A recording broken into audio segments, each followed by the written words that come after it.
big guy. Nice suit, 006 and a half. Thank you, but I can't be seen talking to you. I'm on a secret mission. Really? A secret mission? Well, I'm also on a secret mission. Well, I'm Agent 006 and a half, but you can't tell anyone my identity. Oh, okay. Well, same here. You can't tell anyone you saw me or what my mission is. Great, I've seen you both and I'm not on a secret mission. What am I supposed to do about that? But what is your secret mission? I don't know exactly just yet. I was watching TV and some preacher pointed right at me. Right at me. And he said that I was on a mission. So now I'm ready. Really? Well, I've watched all the secret agent movies I can find, and I got this suit, so I'm ready for my secret mission. Are you sure a preacher said mission, or did he maybe say commissioned? Mission, commission, what's the difference? Yeah, that sounds like what he said. The only word. That's definitely what he said. Bond, I think the preacher was talking about the Great Commission. I guess I can see how you would think it's like a mission, but... Wow, really? Christians are on a mission? Wow. What is our mission anyway?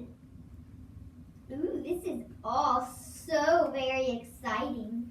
It's found in Mark 16, verse 15. It says, "Go ye into all the world and preach the gospel to every creature." It's kind of like a rescue mission to save the world. Does kind of sound like a mission, doesn't it? I feel kind of silly now that I know what my mission is. You're not the only one who's trying to do something without knowing what something is. No, you are not the only one. There are lots of clueless people running around out there. See? I'm not? No. There's a story in the Bible of someone who did something very similar to what you did. Really? Who? What? Where? I'm all ears. Do tell us more. Ahimaaz in 2 Samuel chapter 18. What happened? Tell me about this secret mission. Well, back in those days, they didn't have phones, emails, or ways to keep the news spread. So they would send messengers to tell the king what was happening in battle. Ahimaaz was one of those messengers. And when Absalom... Who was Absalom? Tell you what, let's just watch what happens. Before battle, I will appoint commanders to be in charge of all my men. We have 3 companies of men. First, there was Joab, Reporting for duty, King. second, there was Abishai. At your service, Your Majesty. Last but not least was Ittai the Gittite. I'm here to serve you and fight for you, my king. You can be sure that I myself will march into battle with you. No, you must not march out with us. If you're forced to run away, our enemies won't care about us. Even if half us die, they won't care. O king, but you're worth 10,000 of us. So it would be better if you stay here in the city.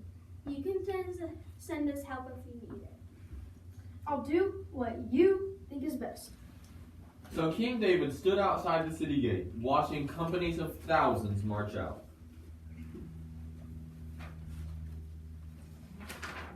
The king gave an order to Joab, Abishai, and Ittai as they left. Those sure are some hard to pronounce names. Be gentle with the young man, Absalom. Do it for me. Yes, sir. David's army marched into the field to the battle, and it took place in the forest of Ephraim. There David's men won the battle over Israel's army. There were huge losses that day. 20,000 men. So to say that the battle was interesting would be an understatement. Absalom kind of got hung up in the forest, and his mule left him behind, just kind of hanging around. Hee-haw! Hee-haw! Hee-haw! Yeah, and then, not to give any of the kids in the audience nightmares, but let's just say, war is war, and men do what they have to do. There are always rewards, incentives, and decisions to be made. One of the men in battle reported what he had seen to Joab. What? You saw Absalom hanging in a tree and you didn't strike him down right then? I would have had to give you the reward. I'm not lifting my hand to harm the king's son. I'm not killing him. You kill him.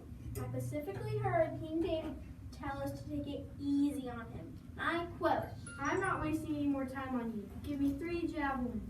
So Absalom was the king's son? The plot thickens. Dun, dun, dun! Yes, Absalom was one of David's sons, and he tried to steal King David's kingdom away from him. That's why he was killed by King David's general, Joab. So, back to the other guys, however you say their names. When Joab killed Absalom, he sent a messenger named Cushi to tell King David what had happened. But Ahimaaz begged Joab to let him go. Finally, Joab told him to go after giving Cushi a big head start. What does this have to do with being a secret agent? I'm getting to that point. Ahimaaz was a much faster runner than Cushi. So even though Cushi had a long head start, Ahimaaz passed him up and reached King David first. Run, Cushy, run! Did he at least give him the message? No. When he got there, he didn't really know what he was supposed to tell David. Like he was afraid what his reaction would be. Or he would be killed for delivering the message. Have you ever heard of don't shoot the messenger? You know, I guess I could learn a lot from Ahimaaz. Couldn't I, keep my mouth shut? I think we could all learn from this story, Vaughn. Well, now that I know what my mission is, I'm gonna go do it. Never forget David's song of praise in 2 Samuel chapter 22, where he says over and over how the Lord has saved him and rescued him from his enemies. The Lord is our rock and our fort. He is the one who saves us. He is our shield. He is the power that saves me. He is my place of safety. I go to him for help. He is my Savior. Everyone needs compassion, love that's never failing. Let mercy fall on me. Everyone needs forgiveness, the kindness of a Savior, the hope of nations. Savior, He can move the mountains. My God is mighty to save. He is mighty to save.